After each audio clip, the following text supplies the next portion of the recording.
Assalamualaikum warahmatullahi wabarakatuh.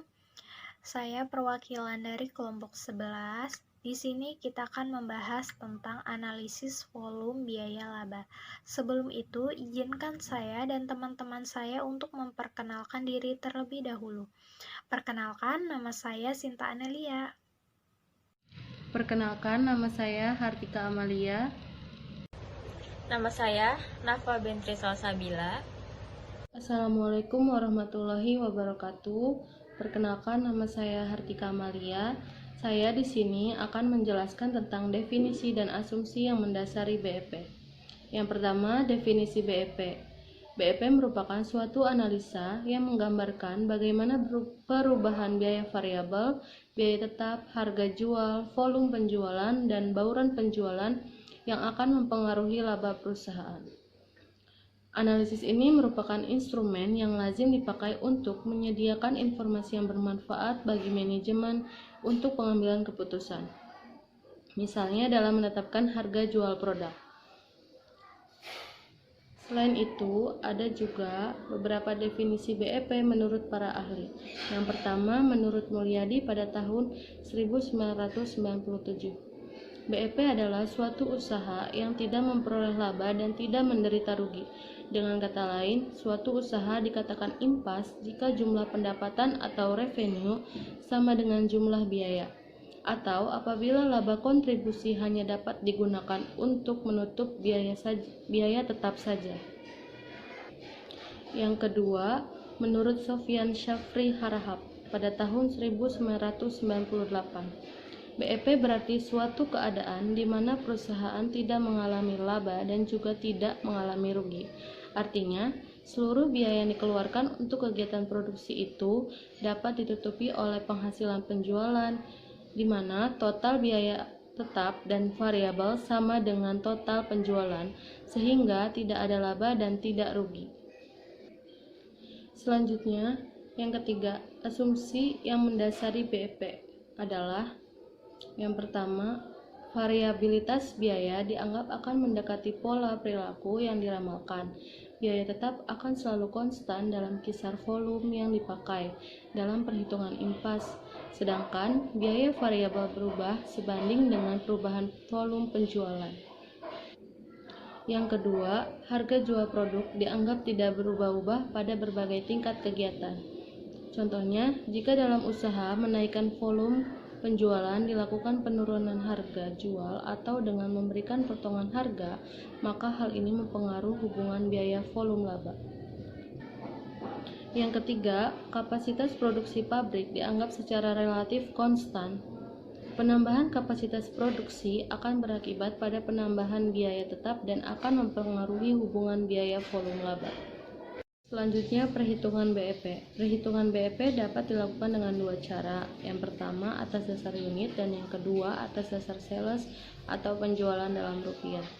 Rumus BEP yaitu BEP sama dengan FC per P dikurang VC. P sama dengan harga jual per unit, V sama dengan biaya variabel per unit, dan FC sama dengan biaya tetap. Selanjutnya, contoh soal BEP. Seorang akuntan manajer perusahaan ABC bertanggung jawab dalam operasional produksi dan persediaan stok barang, dan ingin mengetahui jumlah sales yang diperlukan untuk menutup biaya operasional sebesar 50 juta rupiah, dan ingin mendapatkan keuntungan sebesar 20 juta rupiah. Penyebaran biaya yang dikeluarkan untuk operasinya adalah sebagai berikut. Total biaya tetap sama dengan 50 juta, biaya variabel per unit sama dengan 30.000, harga jual per unit sama dengan 50.000. Keuntungan yang diinginkan sama dengan 20 juta. Carilah nilai BEP terlebih dahulu. Saat nilai BEP sudah diketahui, selanjutnya Anda dapat mengetahui juga nilai margin kontribusi.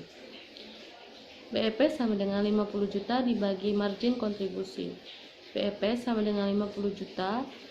Kenapa bisa 50.000 dan dikurang 30.000? Karena rumus margin kontribusi sama dengan harga jual per unit dikurang biaya variabel per unit. Jadi, BEP sama dengan 50 juta dibagi 50.000 dan dikurang 30.000. BEP sama dengan 50 juta dibagi 20.000 Jadi BEP-nya sama dengan 250 unit.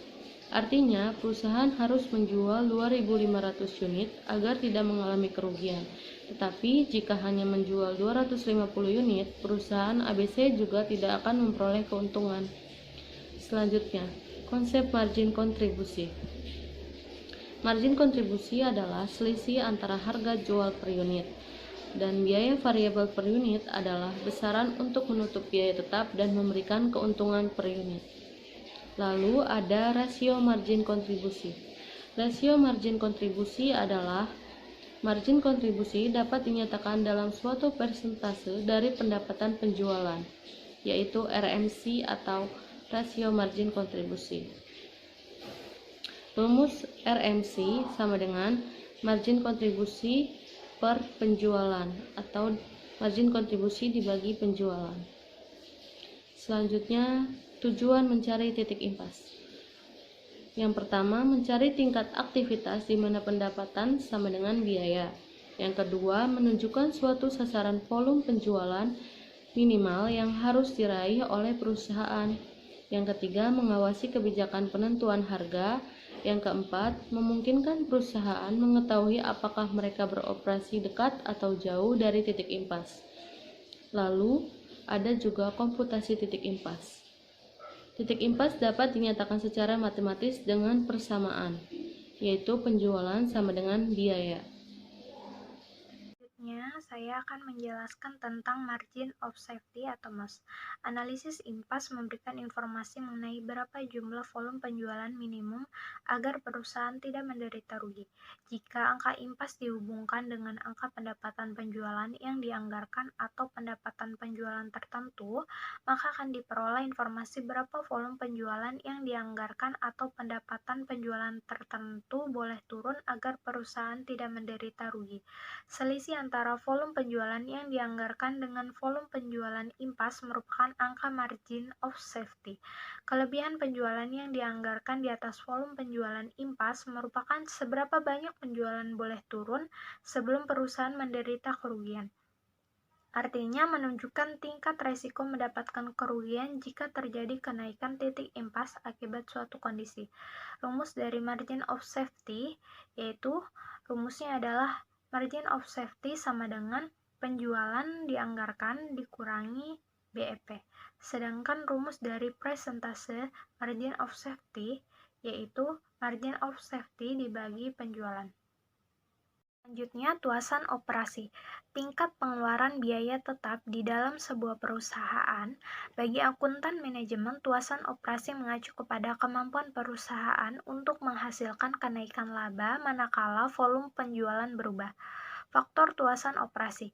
Faktor tuasan operasi adalah suatu ukuran pada tingkat penjualan tertentu. Seberapa besar persentase perubahan volume penjualan akan mempengaruhi laba, di mana manajemen berminat dalam pengukuran ini untuk menentukan seberapa sensitif laba terhadap perubahan penjualan. Rumus dari faktor tuasan operasi sama dengan margin kontribusi per laba bersih. Selanjutnya, analisis break-even untuk lebih dari satu jenis produk.